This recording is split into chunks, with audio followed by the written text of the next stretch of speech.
Good morning, everybody. I never get tired of sharing good news with people, and it's been just unbelievable year so far. June was amazing with the tax deadline. We had our largest month ever. Had 186 closings, just absolutely phenomenal. In fact, the previous month was the most that we'd ever done at 153. So the account just continues to grow, do really well. I've given all the numbers to the branches, but most importantly, the reason I share the numbers with you is because it's an absolute team effort.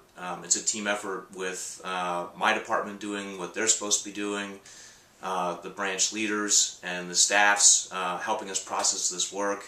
Most importantly, the agents who are out there belly to belly with the customers and making this happen. And also to our really important clients, the USAAs and the NFCUs, and the Lockheed Martins and the Exxon Mobils and all the brokers around the country. A lot of moving pieces, and we're doing a great job of making it come together. So I want to start off by saying thank you, and we'll move into... So I talked about how well we're doing, and there's really two key drivers that are left for us. We're tracking, and we're looking like we could do platinum again. We're looking like we can be one of even the top platinum companies out there. There's two things that we really need to focus on. And you know that there's lots of things to focus on, but two that are really going to drive our mission. And one is obviously our friends and family, and we've spent a lot of time talking about it, and we need to continue to talk about that. But the second piece is service. Platinum is really tied around service. And now's a great time to give this message because we're doing really well. We're doing better than our local competition. We're doing platinum status as far as how we're ranked in the country. But this is the time of year, if I think back to last year and if I try to learn anything, this is the time of year when we have lots of clients, we're very busy, maybe we've got some vacations scheduled, we've got different things going on that could affect service, and they can't, and they won't, and the reason why is because we're going to talk about it, and we're going to look at some specific things, maybe hear some messages from Disney. I had a really great chance to listen to a great speaker. I want to tell you about what they said, and then I want to use the brain power of all of our offices to take that message and figure out what are we going to do with it, and how are we going to get better, and how are we going to drive through the end of the year and end up on top again. So that's our focus this morning, and we're going to get down to it. I'm going to cheat a little bit, and I'm going to look at some of the things that, some of the notes that I took from our Disney speaker. He was really a very interesting guy, ex-executive from Disney, who had really boiled down why was Disney so good in a couple of short, sweet messages. And it's funny because he said, he asked the room, he said, what do you think of when you think of Disney? And lots of things came out, but customer service and experience and doing it right, all those things came out of the crowd. And he said, that's really funny because we don't spend that much money on that. We spend billions on the rides, and nobody ever says the rides. Everybody talks about this great experience. And he talked about three specific areas, and I'd like everybody to think about these three areas because I thought they were very, very good. First, as he said, you really have to look at your organization. You have to think about what is backstage versus front stage. His example was, there's an area where all the employees can go at Disney where no one is ever going to see it. And he said, and it's funny because if you go down there, you'll see Cinderella smoking cigarettes, and you'll see, Goofy complaining about God knows what, but you'll never see it in the park. It'll never happen. And they focus on that, and they keep a real, that's forefront for them. So I thought about little things about how does that, how does that make sense in our business? And things like what are front stage? What does your customer see from you? Your customer sees your car, your business card, how you're dressed. They're witness to your conversations as you maybe are on the phone with somebody else.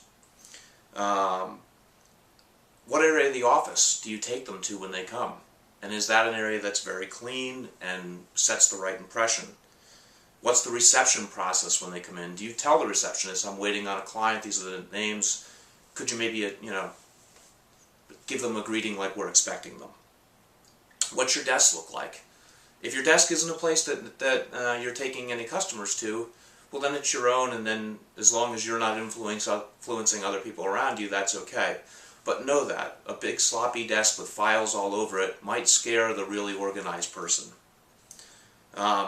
Is there a smoking section at your office? Where is it? Does the customer see that? And is that appropriate? Your website. Do you literally, when you go to the office and you see trash or whatever, are you the person that picks it up? Are you thinking about what the customer sees, what's front stage versus backstage? Big one for us that I hear all the time, your sign. You know, we have sign writers, we have wind, we have storms. Does your sign, does the sign writer get checked? Do you make sure that it's hanging correctly and that it's not sitting out there, especially on a property where people are not there? So it's a very interesting. Think about what is your customer actually going to see, and does that set the impression of excellence? And right up front, do they have a higher expectation of working with you because of some of these things? There's probably a million other things that you can think of, and I hope when we do these videos, I'm certainly not trying to tackle all of them. I'm just trying to get our minds to start thinking about them and making sure that anything that our customer is going to feel, touch, or see has the highest level of look to it and sets the right impression for both you and for the company and for our partnerships. The second area of focus for our Disney executive was being relationship versus task mindset. So have your focus be on the relationship versus the task performed. What does that mean? Well, he gave a couple of interesting examples. And if you're at the Disney park and you and your family are about to take a photo and you're lined up and you want to take a photograph of your family, there's going to be a Disney employee who comes by who offers to take that photo for you. And that's trained. They actually focus on that and say, hey, that's important. At the end of the day, what's important to us? We want people to come back. And I want them to have a photograph of their whole family that hangs on their wall or sits wherever and gets them to think about coming back here. Great example that he gave that wasn't Disney, but he had flown in on Southwest. And he gave the example of the stewardess was up in front of the plane, and the stewardess is talking to everybody and going through the whole thing with, you know, putting the oxygen mask on and which way are the exits and all of these different things.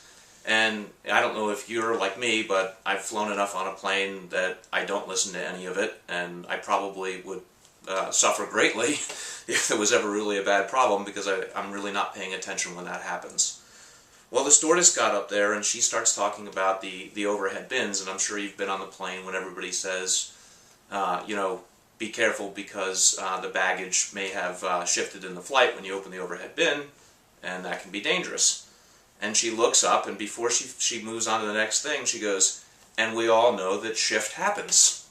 And everybody on the plane started laughing, and next thing you know, they're all listening to her. And then finally, I guess when the pilot was coming in, and the whole relationship to the people on the plane was there. When the pilot was coming in to land, and the plane was safely coming down the runway and, you know, officially on the ground and just slowing down, the pilot got on the speaker, you know, and he's saying, whoa, daddy, whoa, you know, slow down. And it just got everybody, instead of getting up off the plane, which is usually a terrible experience, right? You have the whole thing with grabbing your bags and people are pushing and shoving. And instead of everybody having a frown on their face, they all had a smile on their face. And a small little thing, an area where normally it's a bad customer experience, becomes a good one.